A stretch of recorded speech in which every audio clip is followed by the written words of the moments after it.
இதெல்லாம் எடுத்துக்காட்டி சொல்றாரு. அப்பதான் ராமருக்கு சரி ஒத்துக்கிறார். இதுக்கு மேல இவனை வந்து விட்டுட்டு போக முடியாது அப்படின்னு அவன் பேசுறான். அதனால லக்ஷ்மணனையும் அழைச்சு போவான்னு சொல்லி முடிவு பண்ணிட்டான்.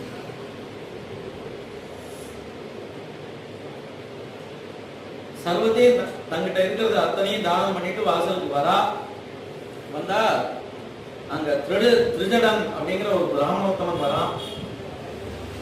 அவன் வந்து ராமர மாதிரியே அப்பரிக்கிரக விரதம் வச்சுட்டு இருக்கான். அப்பரிக்கிரகம்னா யார்ட்டையும் எதையும் விருந்தம் வாங்கி மாட்டான். அந்த விரதம் அவனும் வச்சுட்டு இருக்கான். அதனால இவருக்கு ஏதாவது கொடுக்கணும்னா எப்படி கொடுக்கணும் அப்படின்னா சன்மானமா தான் கொடுக்கணுமா. ஏதாவது ஒரு காரியம் பண்ண சொல்லி அதுக்கு சன்மானமா ஏதாவது கொடுத்தா வாங்கி போறான். தானமா எதையும் வாங்கிக்க மாட்டான். அப்படி ஒரு விரதம் வச்சுட்டு இருக்காரு. அவர் வரும்போது எப்படி வர்றாரு அப்படின்னா சரியா நடக்க கூட முடியல, ரொம்ப வயசாச்சு, ரொம்ப சிரமப்பட்டு தான் நடந்து வர்றாரு. அவர் ராமர் சொல்ற உங்களோட தண்டத்தை விட்டு எரியும், அது எவ்வளவு தூரம் போறதோ அவ்வளவு தூரம்